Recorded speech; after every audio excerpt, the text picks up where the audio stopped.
महाराजांना मी लहानपणी बघितलेलं आहे, मी त्यांचं कीर्तन पण ऐकलेलं आहे।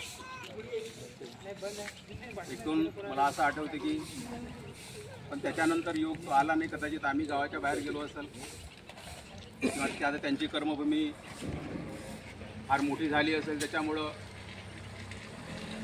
कदाचित तो योग आला नसेल। पण त्यांच्या नावाचा जो डंका म्हणून आपण करता, गाजावाजा म्हणून आपण, तो सर्व परिसरामध्ये सर्व पंचक्रोशीमध्ये होता, हे मात्र नक्की आहे। आज जरी या सावजी महाराजांच्या नामफलकाचं आपण अनावरण केलं तरी पण आमचं पिंपळखुटा गाव सावजी महाराजांच्या नावानं काही वर्षापासून ओळखतो आणि हा अनुभव मी अनेकदा घेतलेला आहे।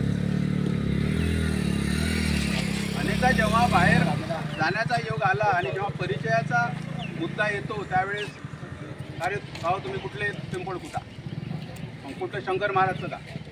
कारण शंकर महाराजचं पिंपळखुटा सध्या लोकांच्या डोक्यामध्ये जास्त असतं। नाही आम्ही ते मोर्चे, अरे सावजी महाराजचं ठेवा पण अति म्हणजे हे आता ठीक आहे, अधिकृत आपण केलं, चांगली गोष्ट आहे, परंतु त्यांच्या नावानं पिंपळखुटा गाव ओळखतात अजूनही लोक आजूबाजूला, ही अतिशय चांगली गोष्ट आहे आणि ते ओळखत राहील।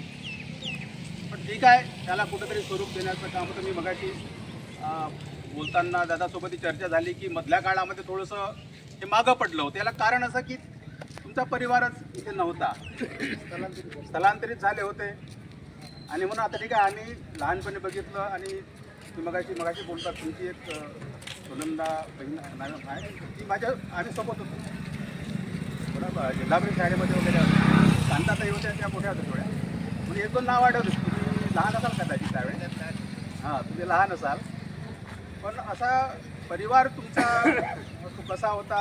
आज्ञाधारक होता, शांततावादी होता आणि अतिशय आदर्शवादी होता, हे आम्हाला चांगलं माहिती।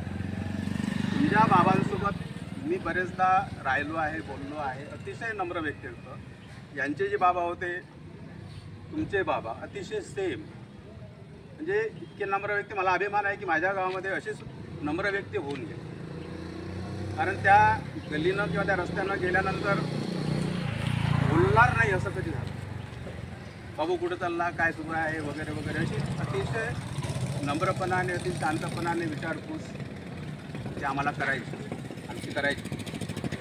नंतर तर तुमचाही परिवार बाहेरगावी गेला किंवा स्थलांतरित झाला, आम्ही नोकरीच्या निमित्तानं का होईना स्थलांतरित झालो, त्यामुळे मधली जी पिढी आहे त्या पिढीला थोडासा विसर या गोष्टीचा पडू शकते। परंतु आता एक चांगली गोष्ट झाली की या नावाच्या माध्यमातून आता परत त्या गोष्टीला उजाळा मिळालेला आहे, परत ते नाव तुमच्या आमच्या निदर्शनास आलेलं आहे, तुमच्या आमच्या तोंडी आलेलं आहे। आणि सावजी महाराज कसे होते, सावजी महाराजांचं कीर्तन कसं होतं, हे पिंपळखुट्यातल्या आमच्या वयाच्या किमान लोकांना जर तुम्ही विचारला तर सांगितलंच आहे की, आणि त्यांची विचार करण्याची शैली मला जे आठवते, मीची मला आता ते दृश्य आठवते लहानपणचं, 7, 8, 10 वर्षाचा असेल मी कदाचित, आणि मला यांच्या घरासमोरच ते कीर्तन ऐकलेलं आहे, पाहिलेलं आहे। ते त्यांची दाढी, त्यांचा पांढरा वेश आणि नाचत कीर्तन करायचं, म्हणजे असे चुपचाप एका जागेवर ते बसतच नसेल, मस्त नाचत कीर्तन, अतिशय तल्लीन होऊन कीर्तन करणारे। आणि म्हणून त्यांचं एक वैशिष्ट्य होतं की ते सर्वांना जे सांगायचे ते